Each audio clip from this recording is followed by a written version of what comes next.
cativeiro, como também aos sacerdotes e aos profetas, e a todo o povo que Nabucodonosor havia deportado de Jerusalém para a Babilônia. Depois que saíram de Jerusalém o rei Jeconias e a rainha e os eunucos e os príncipes de Judá e Jerusalém e os carpinteiros e ferreiros, pela mão de Elasa, filho de Safã, e de Gemarias, filho de Ilquias, os quais Zedequias, rei de Judá, tinha enviado à Babilônia a Nabucodonosor, rei de Babilônia, dizendo: assim diz o Senhor dos Exércitos, o Deus de Israel, a todos os do cativeiro, os quais fiz transportar de Jerusalém para a Babilônia: edificai casas e habitai-as, e plantai jardins e comei o seu fruto. Tomai mulheres e gerai filhos e filhas, e tomai mulheres para vossos filhos, e dai vossas filhas a maridos, para que tenham filhos e filhas, e multiplicai-vos ali, e não vos diminuais. E procurai a paz da cidade para onde vos fiz transportar em cativeiro, e orai por ela ao Senhor, porque na sua paz vós tereis paz. Porque assim diz o Senhor dos Exércitos, o Deus de Israel: não vos engane os vossos profetas que estão no meio de vós, nem os vossos adivinhos, nem deis ouvidos aos vossos sonhos que sonhais, porque eles vos profetizam falsamente em meu nome. Não os enviei, diz o Senhor. Porque assim diz o Senhor: certamente que passados 70 anos em Babilônia, vos visitarei e cumprirei sobre vós a minha boa palavra, tornando a trazer-vos a este lugar. Porque eu bem sei os pensamentos que tenho a vosso respeito, diz o Senhor. Pensamentos de paz e não de mal, para vos dar o fim que esperais. Então me invocareis e ireis e orareis a mim, e eu vos ouvirei. E buscar-me-eis e me achareis, quando me buscardes com todo o vosso coração, e serei achado de vós, diz o Senhor. E farei voltar os vossos cativos, e congregar-vos-eis de todas as nações e de todos os lugares para onde vos lanceis, diz o Senhor, e tornarei a trazer-vos ao lugar de onde vos transportei. Glória a Deus. Eu quero falar hoje sobre um tema: uma carta de Deus para nós. Deus, com seu imenso e eterno amor, resolve enviar uma carta para os cativos da Babilônia. Resolve enviar uma carta para um povo já desesperançado, que estava se iludindo com algumas profecias e revelações. Mas antes de eu chegar propriamente nesse assunto dessa carta ter chegado até o povo, eu queria falar um pouco, falar sobre a história desse povo, como foi que chegou lá, irmãos. Porque é necessário que eu e você entendamos que aquilo que você plantou lá atrás, você está colhendo hoje, e dependendo dos seus movimentos agora, você vai colher também no futuro. Porque o seu passado reverbera também no futuro. Não pense que você vai plantar alguma coisa agora e vai colher coisas diferentes do que você plantou. Você não pode plantar manga e colher jaca. Você não vai poder plantar jaca e colher maçã.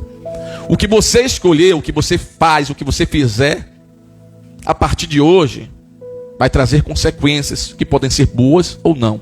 O que você já fez já trouxe consequências. E se você não mudar as suas atitudes, o que você fez lá no passado ainda vai continuar ativo no seu presente e no seu futuro. Mesmas atitudes, mesmas ações vão trazer os mesmos resultados. Se você não modificar o seu modo de pensar, o seu modo de agir, o que você fez lá vai continuar frutificando. Se você acha que está bom, então você vai continuar fazendo a mesma coisa. Mas se você sente que não está bom, é hora de ter uma renovação de mente. É hora de mudar. Não faça as mesmas coisas, porque senão você vai colher as mesmas coisas. O povo de Israel, para chegar nessa situação, ele foi avisado, reavisado, foi ensinado, doutrinado. Não foi assim. Simplesmente não aconteceu. Não, vai lá, vão levar eles como cativos, escravos. Não. Teve um porquê. No próprio livro de Jeremias, já tem uma pequena resposta sobre isso. Jeremias capítulo 25, do verso 5 e 9, não precisa abrir se não quiser, somente anotar e depois conferir em casa, mas se der tempo, vocês viram a página aí. Vai dizer o seguinte, olha. Quando diziam: convertei-vos agora cada um do seu mau caminho e da maldade das suas ações, e habitai na terra que o Senhor vos deu a vossos pais para sempre. E não andeis após deuses para os servirdes, e para vos inclinar diante deles. Nem me provoqueis a ira com a obra de vossas mãos, para que não vos faça mal. Porém, não me destes ouvidos, diz o Senhor, mas me provocastes a ira com a obra de vossas mãos, para o vosso mal. Portanto, assim diz o Senhor dos Exércitos: visto que não escutastes as minhas palavras, eis que enviarei e tomarei todas as suas famílias do norte, diz o Senhor, como também a Nabucodonosor, rei de Babilônia, meu servo, e os trarei sobre esta terra, e sobre os seus moradores, e sobre todas estas nações ao redor, e os destruirei totalmente, e farei que sejam objeto de espanto e de assóbrio, e de perpétuas desolações, tudo por culpa de uma desobediência. Ele falou, ele disse: anda correto, para de fazer esses ídolos aí com as obras de suas mãos, para de adorar esses deuses aí. Se você andar corretamente, vai dar tudo certo, vai estar tudo bem para você. E aqui é o próprio livro de Jeremias. Mas essa conversa com Israel é antiga. Parece até muitas vezes eu e você, quando nós ouvimos através da Bíblia as instruções e nós endurecemos o coração e não obedecemos. Isso é antigo. Isso é muito antigo, sobre essa questão de obedecer. Em Gênesis já está lhe mostrando o que é que você deve fazer para agradar a Deus, para ser aceito. Gênesis capítulo 4, versículo 7 vai dizer: se procederes bem, não é certo que serás aceito? Se todavia procederes mal, eis que o pecado jaz à porta, mas é dever seu dominar sobre ele. Deus, ele nunca vai lhe castigar, ele nunca vai trazer um castigo, uma punição sobre você sem antes te avisar. Está tudo escrito. Ele não vai trazer algo sobre você que vai ser uma surpresa. Tem gente que até diz assim: não, eu estou passando por isso, estou passando por aquilo, não sei porquê, eu não faço nada. Mas Deus não é mentiroso. Ele está dizendo: se você proceder bem, você vai ser aceito. Se você obedece, você vai ser aceito. Se você é aceito, logo não tem por que eu lhe corrigir, não tem por que eu lhe açoitar, porque tem gente que só aprende da porrada, tem gente que só aprende apanhando, tem gente que só aprende passando fome, porque senão não ora, senão não busca.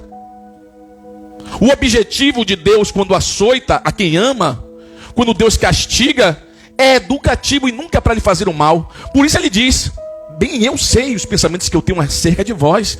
Os meus pensamentos acerca de vocês é pensamento de paz, é um pensamento bom para dar o fim que vocês querem. Mas é preciso que eu faça algo para trazer você para a posição, porque você está desviando do caminho. Se você proceder bem, eu vou te aceitar. Mas se você não proceder bem, eu tenho que fazer algo. Eu não quero deixar você à vontade, eu não quero te perder. E para isso eu preciso castigar, porque o castigo é educativo. Ah, mas está doendo, Deus. Mas glória a Deus quando Ele ainda nos castiga, porque é sinal que Ele nos ama. Porque se Ele te deixar à toa, se Ele te deixar sem você perspectiva de nada, está tudo bem, você está pecando e não acontece nada. Não, tem que apertar para doer. E aí você sabe, eu conheço esse beliscão, esse é celestial, doeu, viu Deus? Doeu, apertou, doeu. Se não machucar, você vai continuar no mesmo caminho, e o caminho é de morte, irmãos. É preciso muitas vezes ser afligido. Deus, ele avisa o povo, ele conversa e o povo fica perdido. Como? No livro de Levítico, capítulo 18, versículo 24 e 26, olha a história que Deus fala com o povo, olha a conversa. E Deus disse ao povo de Israel: não façam. Gente, isso aqui é depois que eles saem do Egito, viu? É depois que liberta o povo do Egito. Deus vai dando leis, Deus vai mostrando o caminho, e Deus está dizendo assim: olha, não façam nenhuma dessas coisas, pois vocês ficarão impuros, como ficaram impuros os povos que eu vou expulsar da terra que vai ser de vocês. Deus estava falando de Canaã, que não tinha chegado ainda. Deus já falou: eu vou expulsar eles porque eles são impuros. Então, não façam as coisas que ele faz. Cuidado, porque do mesmo jeito que eu estou expulsando eles, eu também vou expulsar vocês. Olha o recado, bem antes de estabelecer Israel como uma nação poderosa. E o povo estava ouvindo, gente, eu vou expulsar vocês dessa terra. Os pecados daqueles povos fizeram com que a terra onde eles moravam ficasse impura. Por isso eu castiguei aquela terra, aquele povo, os seus moradores. Mas vocês todos, tanto os israelitas como os estrangeiros que vivem no meio de vocês, obedeçam às minhas leis e aos meus mandamentos, e não cometam nenhuma dessas imoralidades, pois foram esses os pecados que os homens que moravam naquela terra cometeram, e por isso ela ficou impura. Portanto, que não aconteça que vocês façam a terra ficar impura e que ela os expulse, como fez com os povos que moravam lá. O recado foi dado muitos anos antes. O recado foi dado. Me obedeça, ande no caminho. Nós estamos vindo para a igreja, nós escutamos os ensinamentos do pastor, nós ouvimos as irmãs abrindo também, porque tudo que sai da Bíblia é ensinamento de Deus. Fica com os ouvidos atentos. Não julga a irmãzinha nem o irmãozinho, porque você pode até não gostar do jeito que um fala, que um prega, que abre, mas você não precisa gostar de quem fala, mas você precisa gostar e obedecer a palavra que está sendo dita. Deus está dizendo para você não ser imoral, então não seja. Não importa se eu vou falar gritando ou vou falar, não seja imoral. Não importa. Obedeça não a mim, mas a palavra. Ele disse, ele avisou, não cometa essas imoralidades. Não cometa esses pecados, porque foi por causa disso que agora eu vou expulsar aquele povo de lá para botar vocês lá. Vocês vão herdar uma terra que eu estou tirando eles de lá, porque eles são muito imorais. Eles tornaram a terra impura. E a gente leu lá em Jeremias 25 que os israelitas fizeram a mesma coisa, tornaram a terra impura. Na leitura que nós fizemos aqui de Jeremias 29, você vai notar que Deus é que diz: eu vos transportei para a Babilônia. Não foi Nabucodonosor. Quem é ele? Foi Deus que usou ele para levar o povo cativo. Ah, mas está escrito que foi Nabucodonosor. Nas mãos de Deus até o diabo obedece. Nas mãos de Deus todas as coisas têm que convergir para o seu propósito. É por isso que tem aquele texto que vocês ficam perdidos, né? Meu Deus, como é que pode entender isso? Todas as coisas cooperam para o bem daqueles que amam a Deus. Como todas as coisas só vai cooperar se você quiser que coopere. Uma tragédia pode te deixar forte ou pode fazer você abandonar a Deus. Se uma tragédia te deixar forte, então as coisas cooperaram. É por isso que a palavra diz que todas as coisas cooperam para o bem daqueles que amam. Porque se você ama, até em uma tragédia você vê a mão de Deus para nos sustentar. De uma coisa ruim sai uma coisa boa. De uma fatalidade você sai mais forte. Israel chegou lá, mas foi avisado. Então preste muita atenção aqui. Nós nunca vamos ser apanhados de surpresa. Nunca culpe a Deus, sempre culpe a você mesmo. Nunca culpe a Deus. Deus envia pessoas para falar com você antes. Nem que seja no louvor que você está ouvindo. Se você não endurecer o seu coração, você vai ouvir a mensagem de Deus de alguma forma. Você e eu não somos pegos de surpresa. Se pecarmos é porque queremos. Aquele povo foi transportado para lá porque da dureza do seu coração, porque não quiseram obedecer, porque avisados foram. Não só aquele que estava presente ali, mas os descendentes, os antepassados. Quantos anos antes eles vinham sendo avisados? Quantos anos antes? Não faça isso, não faça aquilo. Mas o coração endurecido, não, né? E eles pegam e são transportados pelo próprio Deus. Não confunda. Ah, mas eu estou passando pela prova. Ah, mas está difícil. Eu estou sofrendo. Será que Deus não está vendo isso? Cuidado, porque pode ter sido Deus que levantou Nabucodonosor para botar você lá. Cuidado. Deus não está vendo? Está vendo. Cuidado, que pode ter sido Ele mesmo que te levou cativo para estar no meio de um bocado de pecadores, numa terra totalmente idólatra. Ah, irmãos, e não venha para cá achando que a sua situação financeira, sentimental é desculpa para você pecar. Porque como já disse o grande pregador, né? Adão e Eva pecou no paraíso. Davi peca no palácio.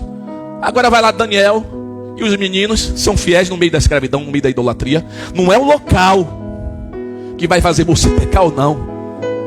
É o seu caráter. se é forjado na rocha ou não. Você fundou esse alicerce aonde? Na areia, foi? Se foi na areia, você vai pecar em qualquer lugar, no palácio, na Babilônia, onde for. Mas se você está com seu alicerce, seu fundamento na rocha que é Cristo, você pode estar onde for. Local onde você está, falta de dinheiro, problema com a esposa, com o marido, problema com o filho, dificuldades, não é desculpa, nem salvo-conduto para pecar. Viu? Você e eu não temos o direito de pecar. Se pecarmos é porque a gente quer, porque a gente é ousado, quer desafiar aquele que é todo poderoso. A gente parece que não tem noção do perigo. Não tem situação nenhuma que me dê o direito de eu pecar contra Deus. Porque essa história que nós estamos lendo, essa mesma história que ele enviou essa carta através do profeta, você sabe quem foi na primeira leva ali? Danielzinho. Ele foi naquela primeira leva, bem jovem, mas ele foi fiel lá, no meio daquela idolatria toda, daquele pecado todo, aquele lamaçal de pecado. Ele e seus amigos ficaram firmes, fiéis ao que acreditavam. E talvez você fale assim: não, mas Daniel, não sei, é crente mesmo, era crente mesmo, é forte. Ei, a Bíblia vai dizer que o povo todo pecou. De alguma forma, até Daniel estava no bolo quando era jovem. Ele mesmo fala: pecamos contra ti, Senhor. Ele não isenta ele mesmo no livro dele. Mas o sofrimento moldou ainda mais o caráter de um homem que já era um servo do Senhor. Aquele sofrimento todo tornou Daniel um homem ainda mais fiel. Porque no mesmo lugar onde ele estava, ele reconheceu: pecamos contra ti, nós, o povo todo, Senhor, pecamos contra ti. E chega lá e mostra uma fidelidade incrível, mostra uma transformação, um amadurecimento que talvez eu e você não tenhamos.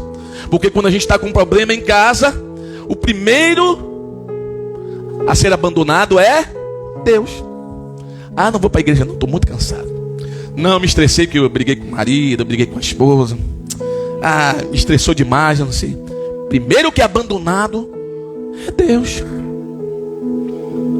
Primeira pessoa que você quer abandonar é quem justamente quer mais ficar com você. A primeira pessoa que você quer abandonar é aquela que te ama mais do que todo mundo. É aquela que tem um amor que não é um amor fingido. Não é um amor simplesmente falado, mas é um amor da prática, sentido. Quando ele usa o profeta para levar essa carta ela chega em um momento onde os falsos profetas que foram transportados de Israel para lá estavam querendo dizer: não se preocupem, o cativeiro vai demorar pouco tempo. Estavam sonhando e dizendo que ia ser rápido. E aí entra esse texto que muitas pessoas querem usar como uma coisa simplesmente boa, porque parece ser somente bom, e é bom, mas também é muito corretivo. Porque Deus, ao enviar essa carta, fala para eles: olha, não dei ouvidos para os sonhos desses sonhadores aí, não. Não ouçam esses falsos profetas, porque eu não os enviei. Estão dizendo que vai acabar rápido? Não, ainda 70 anos vocês vão ficar aí. Sabe por quê? Aí você gosta de ouvir isso aqui, né? Eu bem sei os pensamentos que eu tenho a seu respeito. É pensamento de paz, é pensamento de prosperidade. Eu quero dar o fim que vocês querem. Mas agora, pega aí, ó. Não é pensamento de paz, não é pensamento de prosperidade, mas ele está dizendo: quero lhe dar um fim bom, quero lhe prosperar, mas vocês vão ficar aí mesmo 70 anos. Então para de reclamar na sua prova, na sua situação, porque Deus vai te curar aí mesmo. Você deve estar doente, eu devo estar doente. A gente tem que mudar, tem que melhorar. Eu sei os pensamentos. Estão dizendo que é menos? Ah, mas está doendo muito, está demorando muito. Eu sei os pensamentos que eu tenho a seu respeito, e os pensamentos que eu tenho a seu respeito é de paz. Mas para eu poder dar essa paz a você, vai ter que passar 70 anos sofrendo aí. E engula. E tem mais. Depois você lê o texto direitinho, você vai ver lá ele falando: olha, e vós ireis a mim. Vocês vão orar, vão me buscar. E quando vocês me buscarem de todo o coração, eu vou ouvir, vou ser achado de vocês. Não façam cara feia. Vai ficar 70 anos e vá, ore, me busque. Aí no meio dessa confusão toda, porque eu vou me deixar ser achado no meio desse lamaçal de pecado. Você vai ver um homem de branco, que não sou eu. Vá, me busque. Olha a ordem. Vós ireis, vocês orareis, vocês vão me buscar. Mas Senhor, no meio dessa terra, você vai, no meio desse problema aí, no meio desse pecado todo, no meio dessa sujeira aí, você vai orar, você vai me buscar. Vocês vão ficar aí mesmo, no meio dessa tempestade. Só que vocês não vão ficar sozinhos. Você não vai estar só. Pode orar, eu vou me deixar ser encontrado por você. Olha que notícia maravilhosa. Deus está dizendo que mesmo em meio a um lugar que é totalmente depravado, e aí eu estou falando agora de situações da nossa vida que a gente pode estar assim sufocado, Ele quer dizer, ainda nesse lugar, se você for me buscar e orar, e me buscar com todo o seu coração, vocês vão me encontrar, porque eu me deixarei ser encontrado por vós. Você entende que nós não temos o direito de pecar? Nós não temos o direito de continuar pecando. Tem que ser um acidente e não uma prática. Nós não podemos fazer isso. Essa carta é para eles, mas também é para nós. Ele diz, não importa que vocês estão aí nessa situação, é a obrigação de vocês vão ter que orar, vocês vão ter que me buscar. No meio dessa tempestade toda, vocês vão me buscar, vocês vão ir. Aí quando vocês me buscar, que eu me deixar ser encontrado por vocês, eu vou dar o fim que vocês tanto esperam. Eu vou te trazer de volta para a tua terra. Eu vou sarar a sua terra. Eu vou sarar a sua família. Vou sarar o seu casamento, a sua vida financeira. Porque a promessa é essa, que aqueles que choram serão consolados. A promessa é essa, que um dia Ele vai enxugar dos nossos olhos todas as nossas lágrimas. A promessa é que Ele estará conosco até a consumação dos séculos, todos os dias. Não importa se você está preso em meio à Babilônia, não importa se você está desesperado com alguma coisa, Ele está dizendo nessa noite, eu estou ali. Aonde você só vê sujeira, aonde você só vê pecado, eu estou ali, me busque. Acenda a luz e você vai ver mais claramente. Qual é a luz? Lâmpada para os meus pés e a tua palavra. A luz é a palavra. Come a palavra, se alimenta, você vai ver seus caminhos sendo abertos, você vai enxergar direito e você vai entender que somente em Deus você pode encontrar uma redenção, que somente em Deus, mesmo em meio à Babilônia, você consegue encontrar a luz. Olha o que Deus falou, multiplicai-vos. Olha que recadinho de Deus maravilhoso, se casem, para quem está solteiro, tenham filhos, plante, colha, dê os vossos filhos em casamento, quero netos, bisnetos. Deus fala, multiplicai-vos e não diminuais. Não é para o pecado te diminuir, é para o pecado te dar forças para você parar de pecar e crescer diante de Deus em estatura perfeita.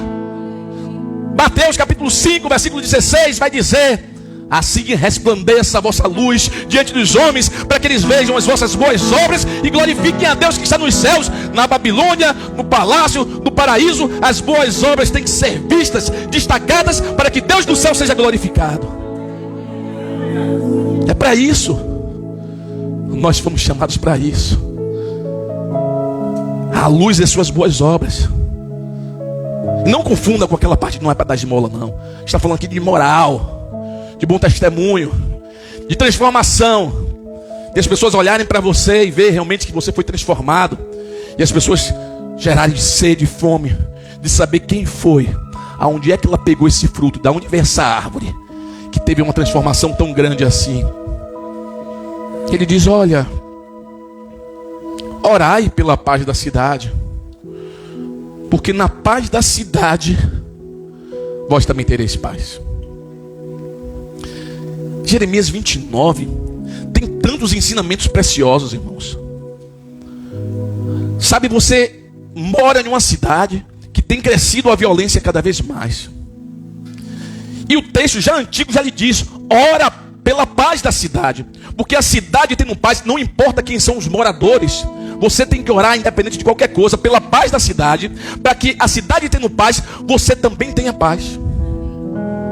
Não é como algumas pessoas que, porque apoiam determinados candidatos, quando o dele perde, dizem assim: agora eu quero que pegue fogo. Não, a Bíblia diz que você tem que orar pelas autoridades, orar para que tenha paz na sua nação, na sua cidade, no seu bairro. Quantos de nós temos orado pela paz do nosso bairro, da nossa cidade? Se perdeu aquilo que a Bíblia diz: orai pela paz da cidade, para que vocês tenham paz. Parece que nós esquecemos do que a Bíblia nos ensina e nós não conseguimos orar por isso. Oramos por um monte de coisa, mas nós não oramos para termos paz na nossa rua, para termos paz no nosso bairro, da nossa cidade. Se a Bíblia está dizendo que é para orar, é porque há forças espirituais que estão combatendo aí no mundo invisível que a gente não vê, e as nossas orações de alguma forma movimentam isso. Porque poder você não tem de mudar essa situação, mas há um Deus do céu que tem esse poder. E se na palavra está dizendo que é para você orar, que vai mudar, é porque deve mudar. Ou você acredita em Deus, ou você acredita no que está escrito, ou não. Porque não basta o que eu estou falando, é o que está escrito. É por isso que eu disse: apenas me dê um voto de confiança, mas confie nas Escrituras. Olha para a Bíblia e não para mim. Olha o que está escrito, olha o que Deus está dizendo para você fazer. Vá, ore pela paz, para que você tenha paz. Não fique assim não. Deseje a paz da cidade. Ore aí pelos governantes. A Bíblia vai lhe ensinar tantas coisas, irmãos, que se a gente seguisse da maneira correta, a gente não sofreria tanto. Mas eu e você, nós somos tão infiel muitas vezes a Deus, chega a dar vergonha. A gente tem um Deus fiel à palavra, porque Ele não é fiel a mim. Deus é fiel à palavra dele. Ele não é fiel a mim, Ele é fiel à palavra. Nunca ache que Deus é fiel a você, porque você é infiel e eu também. Muitas vezes a gente não consegue caminhar na perfeição. Falhamos, né? Se nós falhamos, logo acabamos sendo infiéis em algum momento. Mas Ele permanece fiel, mas a palavra dele, quando Ele fala: se você andar assim, você vai colher o bem. Se você andar de outra forma, cuidado, você não vai colher o bem. Da forma como você anda, da forma como você age, consequências vão chegar até a sua vida. Então, nada, irmãos, nada deve separar você dessa comunhão com Deus. Romanos capítulo 8, versículo 35, ele diz uma frase seguinte: quem nos separará do amor de Cristo? A tribulação, ou a angústia, ou a perseguição, ou a fome, ou a nudez, ou o perigo, ou a espada? Quem, irmãos? Não é Babilônia que te separa de Deus. Não é a cidade que te separa de Deus. Não é o seu cônjuge que te separa de Deus. Não é os seus filhos que te separam de Deus. O que a Bíblia diz que faz separação entre Deus e os homens é os pecados que eu cometo. Então, para de culpar as situações, porque nenhuma tribulação, nenhuma angústia pode te separar do amor de Deus que está em Cristo Jesus. Se você está afastado, a culpa é sua, nunca de alguém. Nunca coloque a culpa em ninguém, porque você não tem esse direito, eu não tenho esse direito. Nós não temos esse direito de nos afastarmos de Deus colocando a culpa em qualquer situação, em angústia, em parente, em qualquer pessoa. Não, nós não temos esse direito. Se é para você errar, assuma o seu erro. Quem sabe assim, como a Bíblia diz, aquele que confessa e deixa, alcança a misericórdia. Mas enquanto eu, você, nós, de alguma forma, colocarmos os nossos defeitos, os pecados cometidos, ainda que seja de vez em quando, na conta dos outros, aí vai ficar difícil ser curado, né? Aí vai ficar difícil ser curado, né? A gente tem que assumir quem nós somos. Deus, eu estou caminhando, mas de vez em quando eu cometo falhas. Me ajuda, Senhor, a não falhar tanto. Crente não é para viver em prática de pecado. Isso não existe. Não é para viver em prática. Se você puder não pecar nunca, maravilha. Mas em algum momento nós vamos cometer algum tipo de falha. Afinal, no livro de 1 João nos é dito, né? Aquele que diz que não comete nenhum tipo de pecado é mentiroso. Em algum momento nós vamos cometer. Mas uma diferença tão grande entre você errar esporadicamente e você viver em uma prática, é uma diferença muito grande. E Deus, Ele quer nos curar, Deus quer transformar a gente numa pessoa ainda melhor. Mas para isso é necessário que nós entendamos o que é que a gente está fazendo de errado. Essa carta, quando foi enviada, foi para combater os falsos profetas. Foi para combater os sonhadores, os adivinhos, que estavam dizendo uma coisa que não era. Então cuidado com o falso profeta, que para mim é o pior de todos. Sabe qual é? Seu coração endurecido. Pior de todos. Vai falar coisas para você que te agradam. Não siga a sua opinião. Não sigam a minha opinião. Sigam as Escrituras. Essa não falha. No lugar de ficar olhando homens, confira-se a si mesmo que está escrito.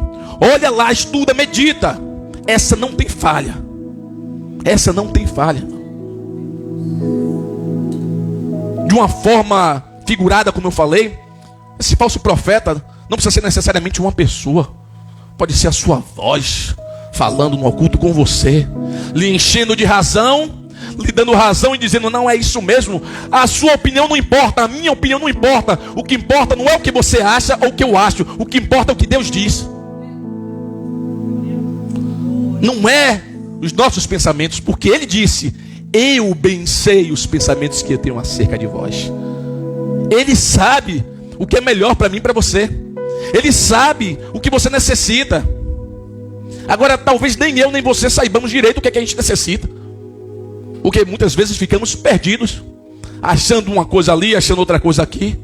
É por isso que eu sempre estou dizendo, eu sempre estou ensinando isso quando eu posso. Acredite nas Escrituras. Acredite no que a Bíblia diz. Essa bússola aqui, esse mapa não tem erro, irmãos. Vai te guiar o caminho eterno. Acredita aqui, ó. Vamos parar de dar crédito a todas as vozes. E essa é a pior de todas.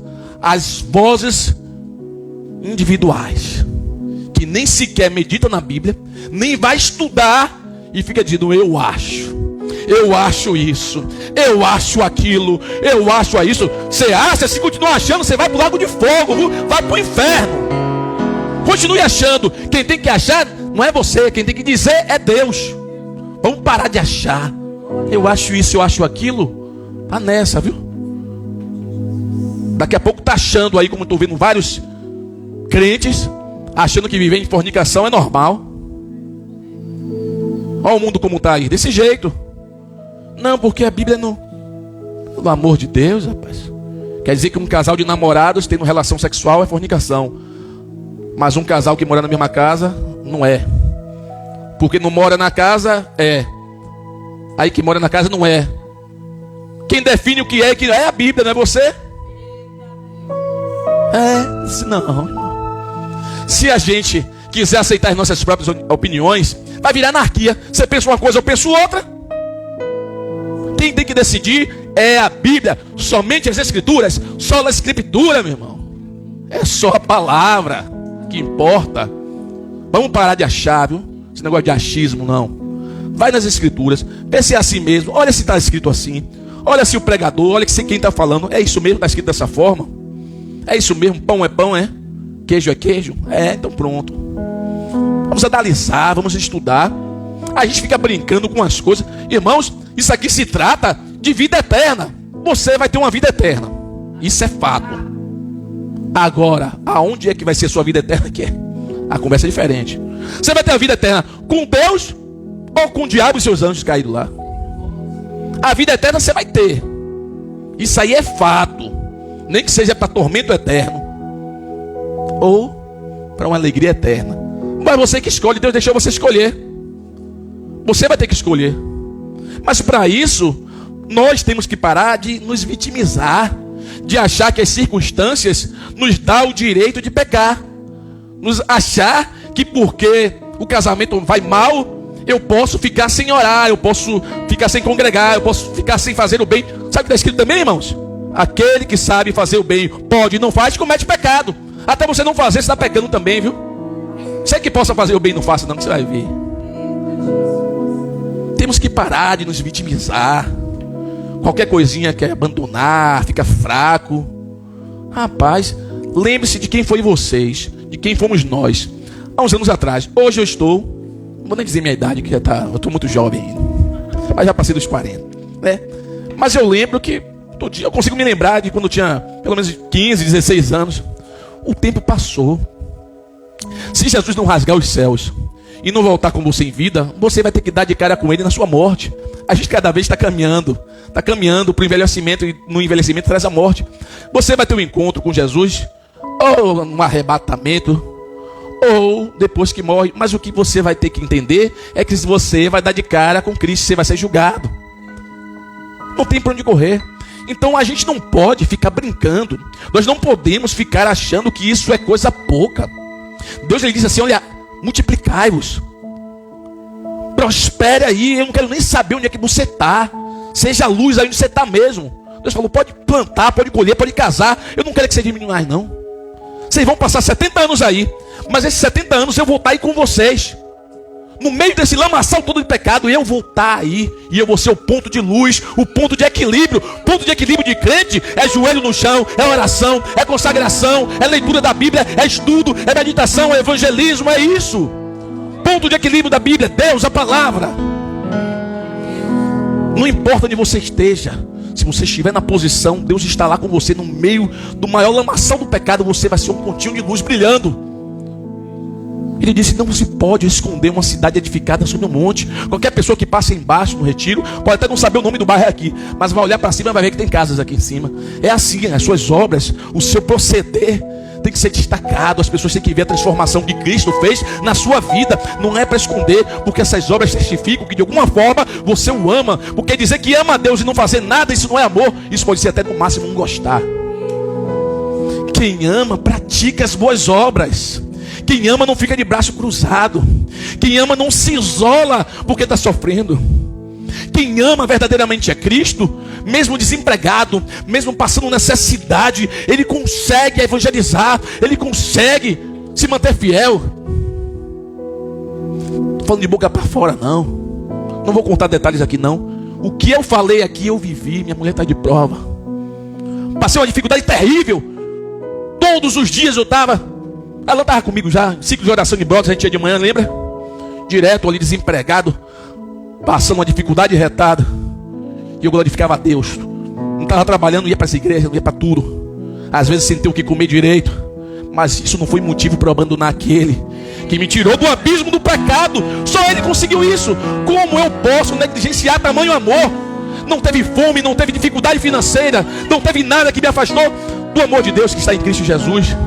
Eu já vim pregar aqui, eu já vim cantar aqui totalmente destruído, mas eu falei: eu não largo, eu não saio, eu não paro, porque eu sei o que ele fez por mim, e vocês também deviam saber, porque o que ele fez por vocês ninguém faria. O Criador de todas as coisas se faz carne para morrer por nós. Você sabe o que é isso? O Criador dos céus, da terra, dos mares, dos oceanos se fez carne. Ele se enfraqueceu para que você seja forte. Ele morreu para que você viva, mas é viva a vida dele, não a sua.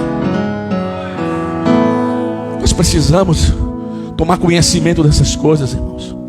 Nós não podemos nos afastar de Deus por motivo nenhum. Nós não temos esse direito. Essa carta de Deus tem o endereço certo. Eles receberam naquele tempo e vocês estão recebendo hoje. Deus está dizendo para mim e para você: não diminua não, cresça.